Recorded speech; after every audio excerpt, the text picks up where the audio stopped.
안녕하십니까. 뇌졸중 환자의 낙상 예방 교육이 낙상 지식과 낙상 예방 행위에 미친 효과에 대해서 발표할 남부대학교 문병현입니다. 차례는 서론, 연구 방법, 연구 결과, 논의, 결론 순으로 진행하도록 하겠습니다. 서론입니다. 낙상은 병원 입원 환자의 안전과 관련하여 적신호적 위해 사건으로 분류하며 의도치 않은 사고로 인한 사망 요인 중 교통사고 다음으로 2위를 차지하고 있습니다. 병원 입원 환자 중 낙상이 빈번히 발생하는 대표적인 질환은 뇌졸중입니다. 뇌졸중은 중추신경계 질환으로 감각신경과 운동신경 결손이 나타나며 균형력이 저하되고 비정상적인 보행을 야기하게 됩니다. 신체적 능력이 감소한 뇌졸중 환자의 절반가량은 낙상 유경험자이며 반복적인 낙상을 경험하기도 합니다. 뇌졸중 환자들에게 있어서 낙상은 2차적인 손상이나 재활에 제한을 주며 회복하는 데 심리적, 신체적 악영향을 미치게 됩니다. 뇌졸중 환자의 낙상은 대부분 마비 측으로 넘어지며 마비 측은 비마비 측보다 골밀도가 낮아 골절의 발생률을 높이게 됩니다.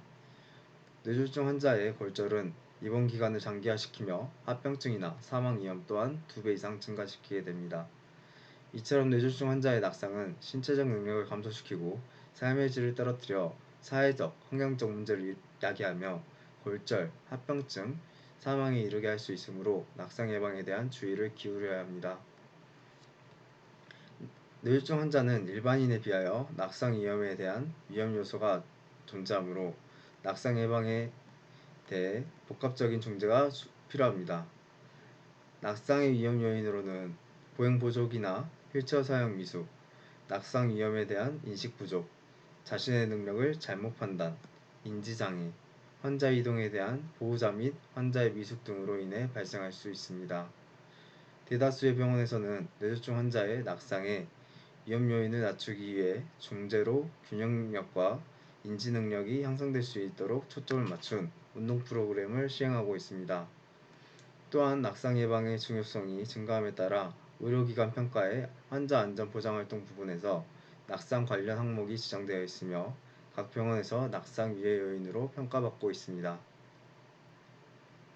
입원 환자의 낙상 문제는 예방을 통하여 충분히 대처 가능하므로 낙상 예방 중재가 중요하게 되지만 현재 낙상 예방 교육은 직접적으로 환자를 대상으로 이루어지는 교육보다 간호사, 치료사, 요양보호사 혹은 병원 관계자를 대상으로 이루어지는 교육이 대다수입니다. 환자를 대상으로 실시되는 낙상 예방 프로그램의 대부분은 운동 중재로 구성되어 있으며 균형력과 보행 능력의 증진을 목적을 갖추고 있는 실정으로 이동 방법과 보행 보조기 및 휠체어 사용에 대한 주의사항이 포함된 낙상 지식과 낙상 예방 행위에 대한 교육이 부족하게 됩니다. 낙상은 보행 보조기나 휠체어 등 잘못된 사용 또는 이동에 대한 주의사항을 이행하지 않아 빈번히 발생함에도 불구하고 낙상 예방 교육의 효과를 검증한 연구는 거의 없습니다. 그러므로 본 연구는 재활병원에 입원한 뇌졸중 환자를 대상으로 낙상에 대한 예방 교육을 실시하고 올바른 보행보조기 사용 방법과 낙상을 방지할 수 있는 이동 방법에 대한 교육이 낙상에 관한 지식 정도와 낙상 예방 행위에 미치는 영향을 알아보고자 하였습니다. 연구 방법입니다. 연구 대상자는 광주 소재 재활병원에서 2021년 4월부터 7월까지 입원 환자 중 뇌졸중 진단을 받고 낙상 위험군에 포함된 환자 133명을 대상으로 실시하였습니다. 선정 기준은 뇌졸중으로 진단받은 자, 낙상 위험의 인자를 가지고 있는 자, 의사소통이 가능한 자로 선정하였으며 제외 기준으로는 대상자 중 다른 외과적 수술 또는 장애, 골절들이 있는 자, 체중지지 관절의 절단으로 인해 체중지지가 불가능한 자, 인지가 없거나 매주 교육에 참여하기가 힘든 자로 제외 기준을 두었습니다. 연구 설계입니다. 초기 사전 평가는 낙상 지식과 낙상 예방 행위를 평가하기 위해서 실시하였으며 4주 동안 낙상 예방 프로그램 교육을 실시하였습니다. 4주간 주 1회 30분씩 실시하였으며 팜플렛을 제공하여 반복 수행을 할 수 있도록 실시하였습니다. 사후평가에서도 낙상 지식과 낙상 예방 행위를 평가하였습니다. 낙상 예방 프로그램은 오른쪽과 같습니다. 측정 방법입니다. 낙상 지식은 2번 노인 환자를 대상으로 만든 도구를 사용하여 총 15문항 중 4문항은 낙상의 정의, 6문항은 낙상의 내적 요인, 2문항은 낙상의 외적 요인, 3문항은 감각장애에 관한 낙상 요인으로 구성되어 있습니다. 각 문항당 1점으로 배점이 되어 있으며 총 15점 만점입니다. 낙상 지식 평가 도구의 신뢰도는 크롬바우 알파 0.7로 높은 신뢰도를 갖고 있습니다. 낙상 예방 행위는 입원 노인 환자를 대상으로 만든 도구로 총 10문항으로 구성되어 있으며 낙상 예방 행위 수행 정도를 평가할 수 있는 평가지입니다. 4점 리커트 척도로 구성되어 있으며 최고점 40점, 최저점 10점으로 구성되어 있습니다. 낙상 예방 행위의 평가 도구 신뢰도는 크롬바우 알파 0.89로 구성되어 있습니다. 자료 분석입니다. 자료 분석은 SPSS 버전 22.0을 사용하여 자료 분석을 실시하였습니다.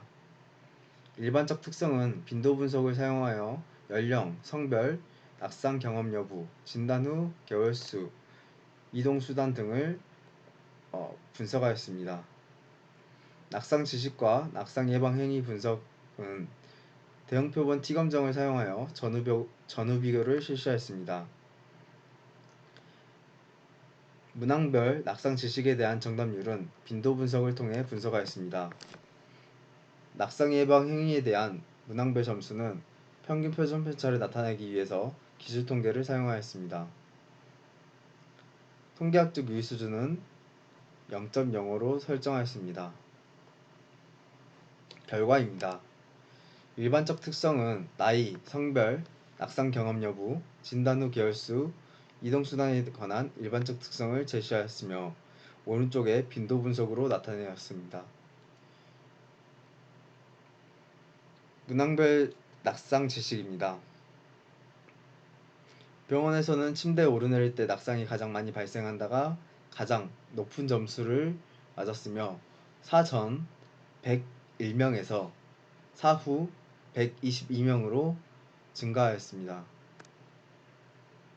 두 번째로 손, 발의 감각이 둔한 사람은 낙상과 관련이 없다가 두 번째로 높은 정답률을 보였으며 사전 60명에서 사후 94명으로 증가하였습니다.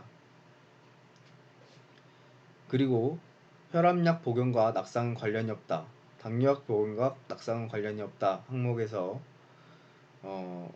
가장 낮은 정답률을 보였습니다.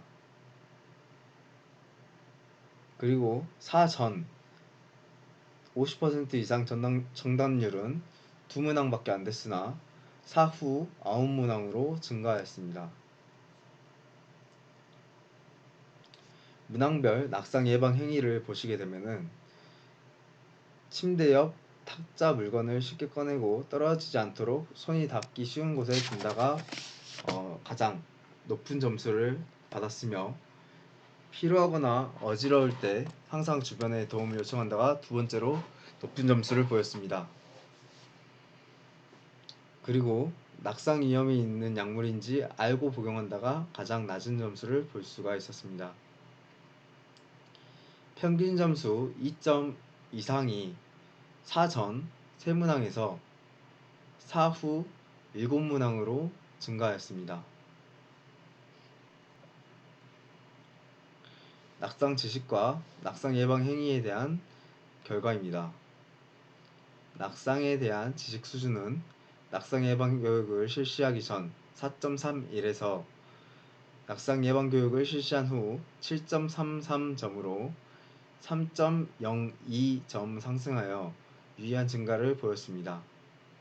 낙상 예방 행위 수준은 낙상 예방 행위 교육을 실시하기 전 17.19점에서 20.57점으로 3.38점 상승하여 유의한 증가를 보였습니다.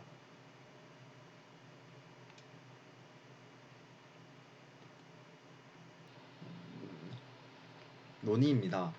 낙상은 뇌졸중 환자에게 흔히 일어나는 갑작스러운 사고로 낙상에 의한 피해도 크게 됩니다. 하지만 낙상은 예측 가능한 사고로 분류하며 낙상 예방 교육을 개발하는 데 다양한 연구들이 진행되고 있습니다. 그러므로 본 연구의 목적은 재활병원에 입원한 뇌졸중 환자를 대상으로 낙상 예방 교육을 통해 낙상 지식 향상과 낙상 예방 행위가 잘 이루어지는지 파악하고 낙상 예방 교육의 기초 자료를 제공하고자 실시하였습니다. 본 연구에서 뇌졸중 환자의 낙상 지식은 4주간의 낙상 예방 교육 전, 후 유의하게 증가했습니다. 케갈디 등은 낙상 예방 교육을 실시했을 때 낙상 지식이 증가하여 낙상을 예방할 수 있다고 하였습니다. 윤 등은 뇌졸중 환자를 대상으로 운동 기반의 낙상 예방 교육을 실시하였으며 기억력과 낙상 효능감의 증가를 확인하였으며 낙상 사고를 감소할 수 있을 것이라고 하였습니다. 정은 휠체어 몸통 훈련이 뇌졸중 환자의 낙상 효능감과 낙상 위험도에서 개선이 되었다고 하였습니다. 선행 연구의 대부분은 낙상 예방을 위한 운동 중재 프로그램으로 시행하였습니다. 하지만 본 연구는 낙상에 대한 올바른 예방 방법과 보조도구 사용, 이용 방법 등에 대한 교육을 실시하였습니다. 또한 반복 학습을 위해 팜플렛을 수시로 볼 수 있도록 제공하였습니다. 낙상에 대한 지식을 학습하고 환자 본인의 상태에 맞는 올바른 이동 방법을 터득하여 낙상 예방을 미연에 방지할 수 있도록 하였으며 낙상 예방에 효과적일 것으로 생각됩니다. 낙상 예방 행위 점수는 본 연구에서 4주간의 낙상 예방 교육 전, 후 유의하게 증가하였습니다. 선행 연구에서 낙상 예방 프로그램을 주 1회 4주간 적용한 노인을 대상으로 낙상 예방 행위 항목이 유의하게 증가된 것을 확인하였으며 낙상의 심각성을 인지하고 반복적으로 교육하는 것이 낙상 예방 행위를 효과적으로 증가시켜 낙상 발생률을 감소시킬 것이라고 하였습니다. 청의 연구에서는 노인 환자를 대상으로 낙상 예방 교육을 실시한 후 낙상 지식과 낙상 예방 행위를 확인하였으며 시간에 따라 유의한 증가를 보였습니다. 이는 안전사고에 대한 낙상 지식이 향상됨에 따라 행위의 변화를 가져왔을 것이라고 하였습니다. 김과 최의 연구에서는 노인의 낙상 위험은 낙상에 대한 지각 수준을 고려해야 하며 구체적이고 반복적인 낙상 예방 교육이 필요하다고 제안하였습니다. 본 연구에서는 팜플렛을 통한 반복 학습과 4주 동안의 낙상 예방 교육을 통해 반복적으로 낙상 교육을 실시하여 낙상 예방 행위 수행 정도를 향상시켰다고 볼 수 있었습니다. 반복적으로 낙상 예방 교육을 실시하는 것은 뇌졸중 환자의 낙상에 대한 지식을 증가시키고 낙상 예방 행위를 올바르게 수행할 수 있도록 함에 따라 낙상을 예방할 수 있을 것을 시사하고 있습니다. 본 연구의 제한점으로는 한 지역에 한 개의 재활병원에 뇌졸중 환자를 대상으로 실시하여 전체를 일반화시킬 수가 없었습니다. 또한 대조군이 따로 없이 실험군만 존재하여 비교 대상이 따로 없으므로 전후 비교만 진행하였으며 군 간의 비교가 불가능하였습니다. 또한 세 번째로 교육 중재만 이루어져 운동 중재와 교육 중재 어느 것이 더 효과적인지 비교가 불가능했습니다. 그러므로 추후 다양한 재활병원들의 뇌졸중 환자를 대상으로 또는 병원이 아닌 가정 내 뇌졸중 환자들을 대상으로 실시할 필요가 있으며 또한 군 간의 그런 비교도 필요할 것으로 생각됩니다. 세 번째로 교육 중재와 운동 중재를 비교하는 연구 또한 필요할 것으로 사료됩니다. 결론입니다.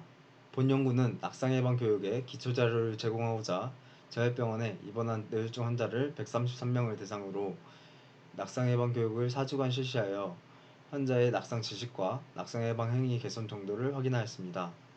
본 연구 결과 운동 중재가 아닌 낙상 예방 교육을 통해 뇌졸중 환자의 낙상 지식과 낙상 예방 행위가 개선된 것을 확인할 수가 있었습니다. 따라서 뇌졸중 환자에게 올바른 이동 방법과 보조도구 사용에 대한 낙상 예방 교육을 통해 낙상 예방을 할 수 있을 것으로 사료됩니다. 레퍼런스입니다. 이상으로 발표 마치겠습니다. 수고하셨습니다.